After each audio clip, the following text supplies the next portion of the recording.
Welcome to Field Trauma 101. The Galactic Medical Academy was the crown jewel of the Coalition's scientific achievement, an orbiting institute suspended above the crystalline planet of Veltaris 3, surrounded by rings of light and peace. Within its silver towers and biosynthetic halls, the brightest minds from every known species studied medicine free of war, free of pain, and free of unpredictability. That would change today. Classroom Theta 7, sterile and pristine, hummed softly as dozens of students from 12 different species filed in. They wore pristine white robes or polished med suits, adorned with insignias from homeworlds scattered across the galaxy. The lecture was titled Emergency Response Protocols in Non-Standard Environments. Most assumed it would be another dry lesson on triage data flows or surgical drone redundancy protocols. Then the door hissed open, and Corpsman Natalie Voss walked in. She was human, a Deathworlder, and she didn't look like a professor. Her uniform was a simple green field jumpsuit, faded and scarred. Her boots were thick-soled and scuffed. A medical satchel clanked against her hip with a dozen metal tools. Her brown hair was cropped short, and a pale scar curved over her right eyebrow. Her voice cut through the room like a combat blade. "Morning, I'm Corpsman Voss. Call me Natalie. Today we're going to talk about how to stop someone from dying when everything else fails." A long-fingered Inari raised a web hand. "Where's the instructional drone? And the AI simulations?" Natalie dropped the pack onto the desk with a thump. She pulled out a pressure bandage, a crumpled tourniquet, and a length of cloth covered in faded bloodstains. "There are no AIs in the field. Simulations don't scream. They don't bleed. They don't panic. But real soldiers do." Several students flinched at the stained cloth. One blue-scaled Zalari leaned away in visible discomfort. "You carry contaminated gauze?" it asked with a rasp. "It was clean enough when I used it to stop a femoral bleed on a man with a hole through his thigh the size of your eye. He lived. Didn't keep the leg, but he lived." The room fell uncomfortably silent. Natalie moved to the hollow display and shut it off. "No holograms. No theory. We're going to use what fits in a field bag, because that's all you've got when your evac ship is blown up and the air is full of burning rad dust." She held up a roll of duct tape. "This saved a pilot once. Sealed the sucking chest wound until we could land. Kept her breathing. She even cursed me out, which meant the lungs were working." A four-eyed Nuskari student blinked in confusion. "You taped the chest wound shut? That violates every sterilization protocol." "Yup," Natalie said. "But she's alive. You can lecture her about contamination after." Gasps and whispers rippled through the class. Natalie turned to the console and pulled up her own slides. Hand-drawn diagrams of pressure points, bleed patterns, and rough field triage codes. "I know you've all been taught to rely on Regan gels and trauma drones, but you're being trained for the galaxy. And out there, things break. Supplies run dry. Signals jam. And people die fast if you don't act faster." She stepped forward and unrolled a synthetic training dummy onto the floor. It was humanoid, with red fluid reservoirs under a thick rubberized skin. "You're going to stop this dummy from bleeding out using only this," she said, tossing a bag of basic supplies on the ground. Gauze scissors, alcohol, tourniquet, cloth tape, and gloves. A few students looked at the items like they were ancient artifacts. Natalie tapped the dummy's chest. The simulation began. Red fluid began pouring from a thigh gash. She pointed to a purple-skinned Churn student. "You, stop the bleed. You've got 90 seconds. The student hesitated.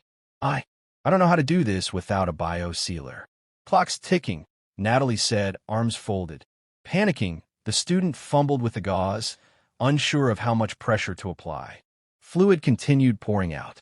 Natalie knelt, shoved him aside, and with swift, practiced movements, applied a tourniquet, packed the wound tightly, and taped over it. "Done." Simulated heart rate stable. Bleeding stopped. She looked at the class. "That's how humans do first aid. Fast, messy, effective. And if you hesitate, someone dies." A pale empath in the front row raised a trembling hand. That would be considered aggression in my culture." Natalie softened her tone just a little. "Where I'm from, inaction is the real aggression. The lesson ended with half the students rattled and half deeply curious. By the end of the hour, every desk had a basic Earth-style field kit. Natalie's final instruction? Tomorrow, we simulate battlefield trauma. The medbots will be offline. You'll use your hands, your instincts, and a whole lot of grit. Show up ready, or don't show up at all. She walked out, leaving the stunned class behind. And for the first time in the Academy's history, future doctors were afraid of first aid. Blood, bones, and battlefield logic. They landed in a storm. Wind howled through the broken landscape of Simulation Zone Delta, a rocky, scorched mock terrain modeled after a war-torn frontier colony.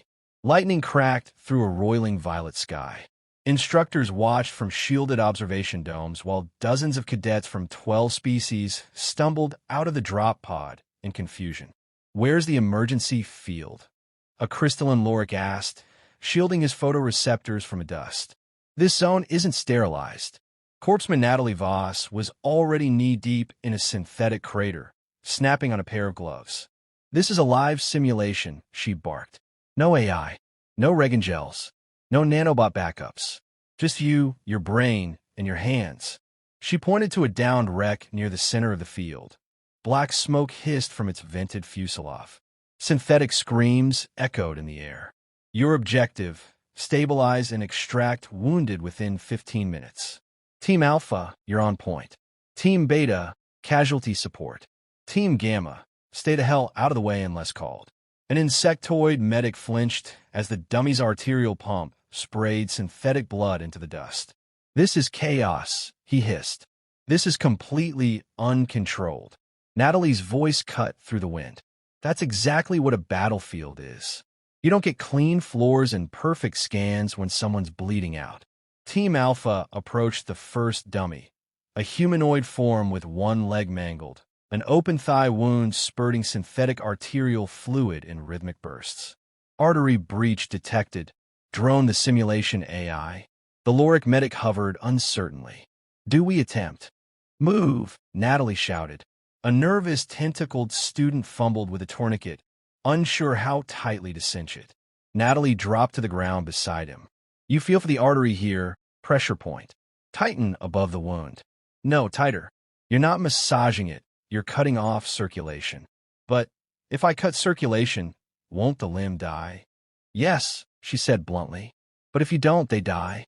What's worse, an amputated leg or a dead soldier?" The tentacled medic hesitated, then tightened hard. The pump slowed. Fluid stopped. The timer beeped. Bleed contained. Patient stabilized. Cheers didn't come. Only silence.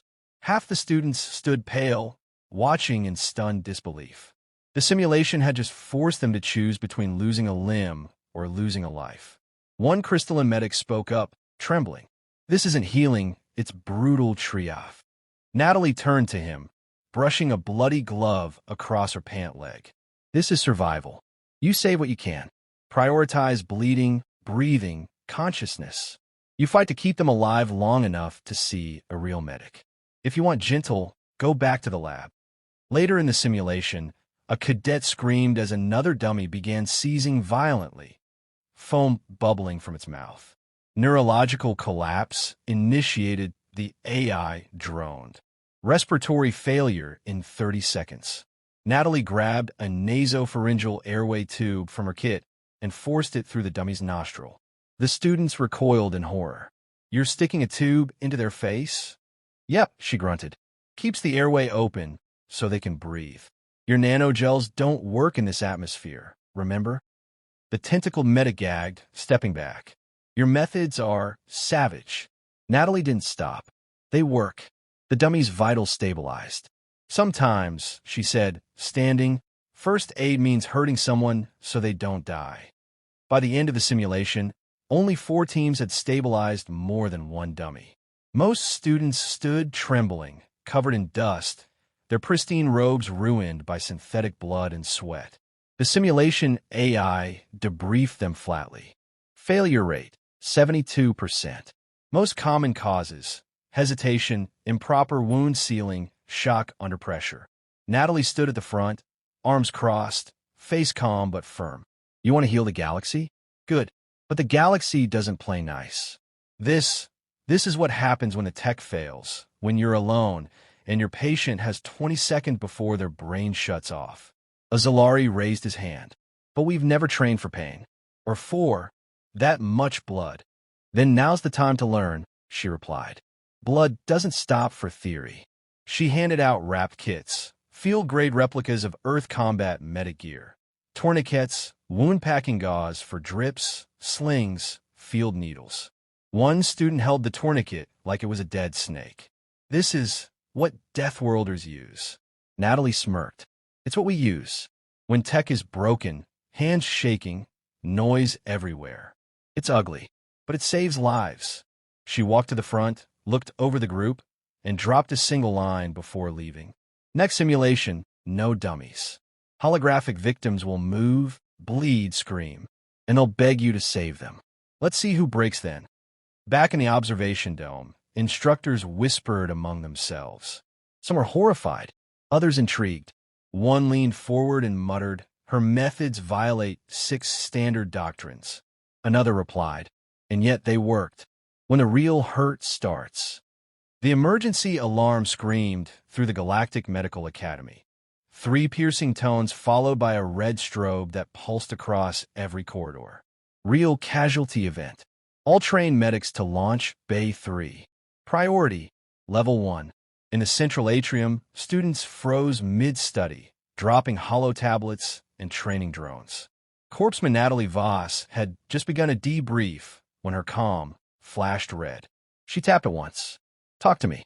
The voice on the other end was tense. "Shuttle crash. Diplomatic escort vessel. For confirmed wounded. Biostabilizers offline. Nearest team is us." Natalie was already moving. Coordinates, Moonlet Taros 9. 30 clicks from here. Atmosphere's unstable. Regan tech won't function. The moment Natalie burst into Launch Bay 3, chaos reigned. Emergency skiffs were being loaded with triage pods, but no field medics had moved. "We're supposed to wait," said Instructor Velen, a Telari healer. "Protocol states we await command clearance and drone escort.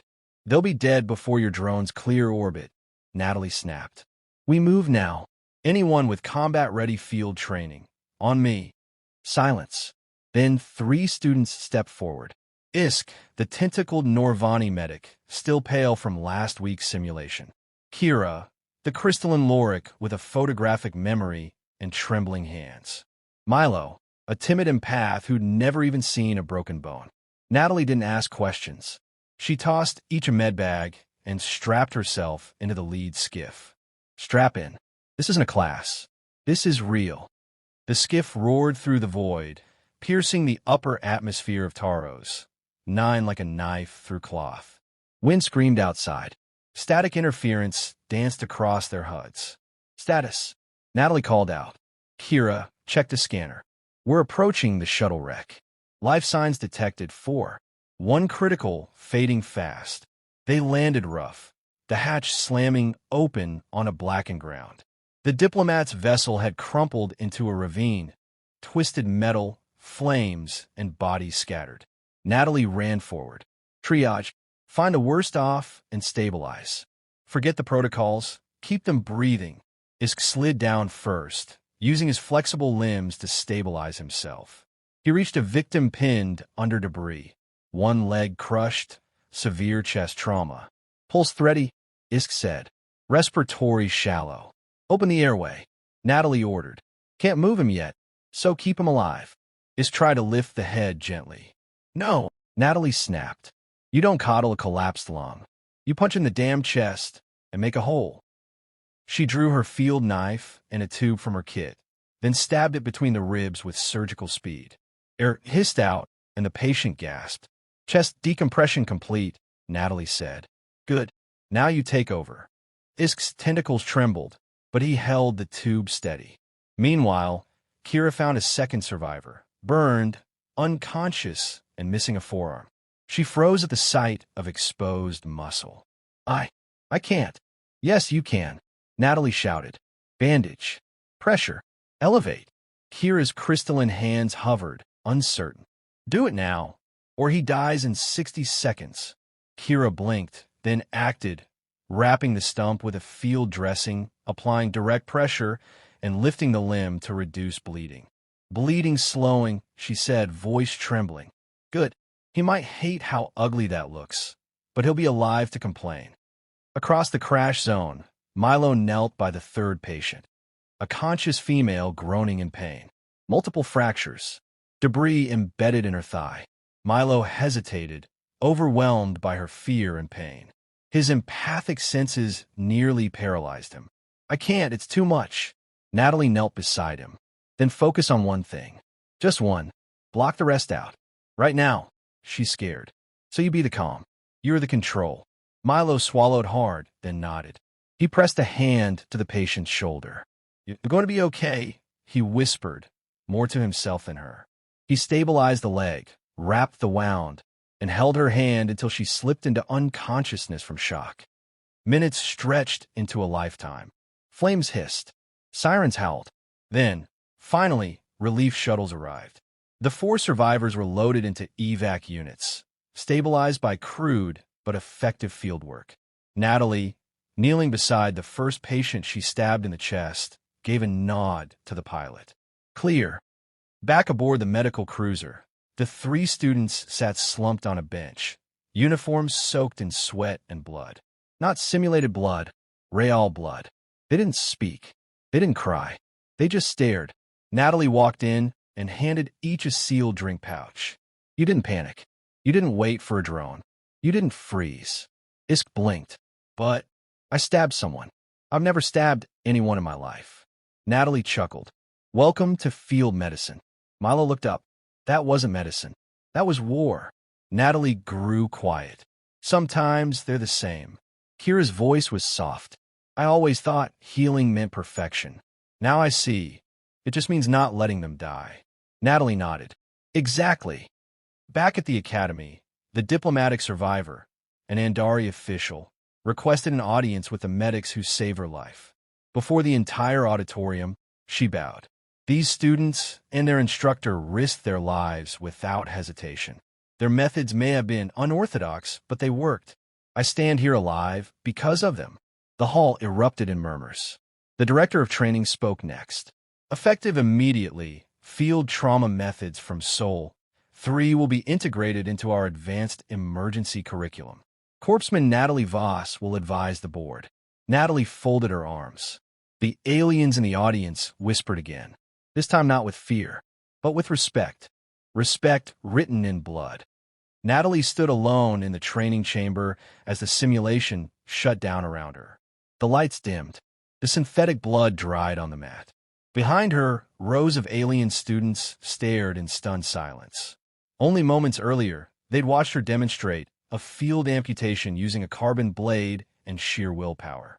She exhaled. Another day, another lesson, another line crossed. But this time, she hadn't taught just survival. She'd taught conviction. Across the room, Kira, Isk, and Milo stepped forward, no longer uncertain cadets, but medics who had earned the stains on their hands. Milo, the softest among them, spoke first. Corpsman Voss, why do humans learn medicine like this? With blood and knives and pain? Natalie turned, eyes tired but steady. Because we had no choice.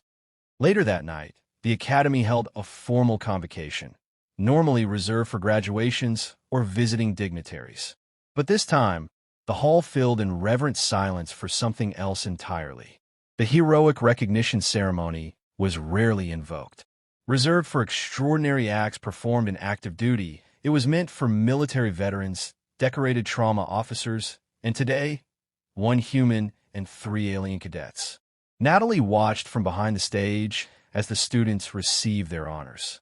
Crystalline robes for Kira, engraved tentacle wrappings for Isk, a silver empathis medallion for Milo. But their expressions weren't proud. They were still processing what it meant to earn those decorations through blood and grit, not simulations. When her turn came, the academy director raised the crystalline baton and spoke into the translator's sphere. Corpsman Natalie Voss of Seoul, 3, in defiance of doctrine and with reckless compassion, you ignored procedure to save lives. For this, we commend you. and reconsider the limits of our own traditions. Natalie stepped forward and bowed slightly. She didn't smile. She never did in public. A camera flash captured the moment. The galaxy would remember her not as a barbarian, but as something far more dangerous. Effective. In the days that followed, change spread through the academy like wildfire. In the simulation chambers, tourniquet drills replaced gel dispenser tutorials. Pressure dressing challenges became competitive events.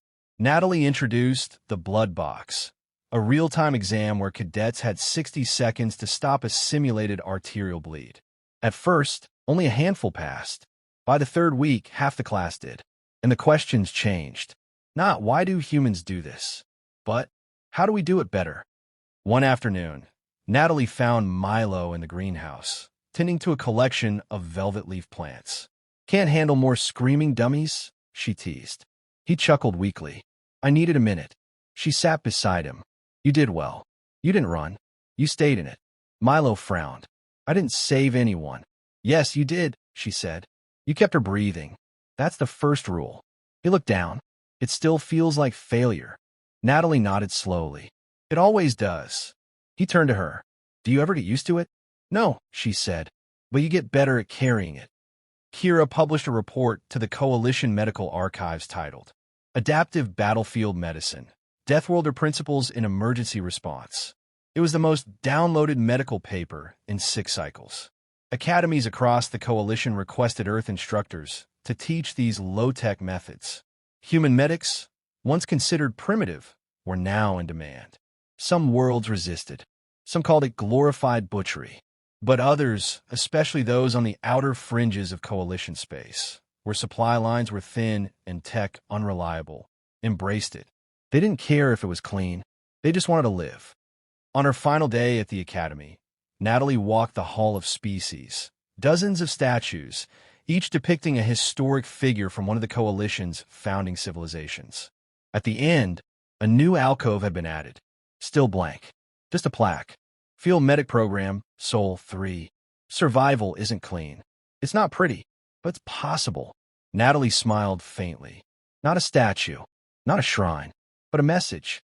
She packed her bag that night with the same battered field kit she'd arrived with, threadbare, patched, and still stained from her earliest combat deployment. The students had offered to replace it. She refused. Each mark had a story. Each tear, a memory. Each stain, a life saved. As she walked to the launch pad, a group of cadets followed quietly. Kira handed her a datapad. It's a request. For Veltar Prime. Outer Rim Outpost. They want someone to train their medics. Natalie took it without looking. Then tell them I'll be there in 5 days. Isk raised a tentacle in what Natalie had learned was Norvani respect. Fingers curled inward, thumb extended. You showed us how to heal with hands, he said, even when they shake. Natalie turned one last time, gaze sweeping across the group. No matter where you are, or what world you're on, someone's going to bleed. Don't wait. Don't hesitate. Just stop the bleeding. That's the rule.